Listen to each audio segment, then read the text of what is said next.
Assalamu alaikum wa rahmatullahi wa barakatuh. Now we will talk about the progress measurement sheet PMS section. The first tool we have is very important, submission level.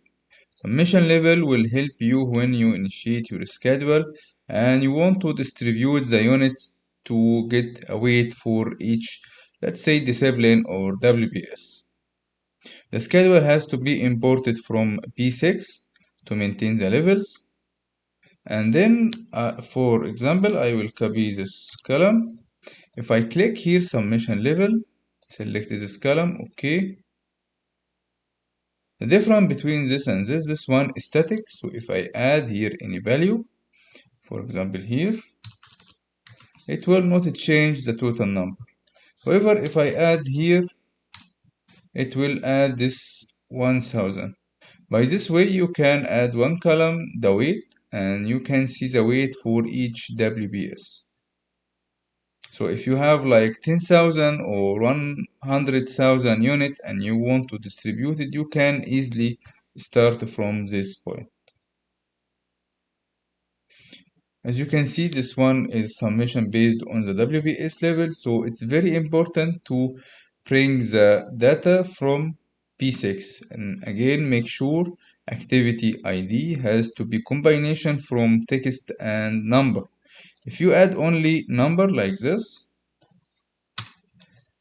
will lose the level. Okay. The next tool we have create a PMS file. This is advanced feature and it's free.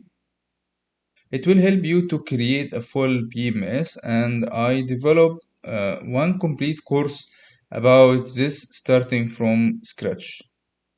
This tool will help you to initiate this process. Let's start to see. First thing, you have to get the activity type column from the P6 and of course start and finish and budget unit or cost.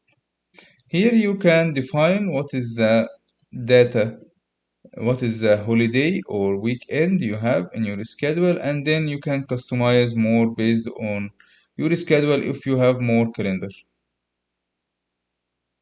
I will keep it now 16, okay. Select the start, the activity type, start, finish, and budget labor unit or budget cost. Okay. It will take some time, of course, because it will start create a lot of columns and do a lot of calculation. Now the tool completes the task and create a lot of columns for you. As you can see here, there is a lot of dynamic calculations to allow you to get a progress or the plan progress, and then you can create or calculate the actual. Now let's change. So this is the finish date and this is the start date.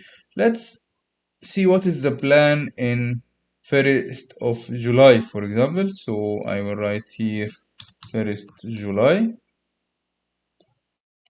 The plan supposed to be 88. Remember, this linear distribution based on Friday is a weekend. And if you have multiple calendar, then I advise you to go and adjust these calculations. You can see my course in Udemy or YouTube for this. After we finish, this small tool can help you to create a curve from the PMS we created. Let's try a curve, monthly or weekly, keep it weekly. What is the start date of the week? Start date, Saturday, okay. Then, okay, make sure you have already dynamic PMS before run this tool. Okay. Now the current date cell, this one. Okay.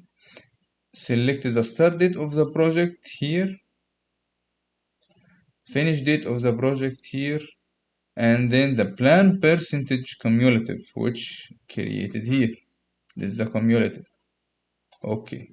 It will give you very fast curve, but remember again, this data, you have to make sure this align with the P6 data from the calendar days.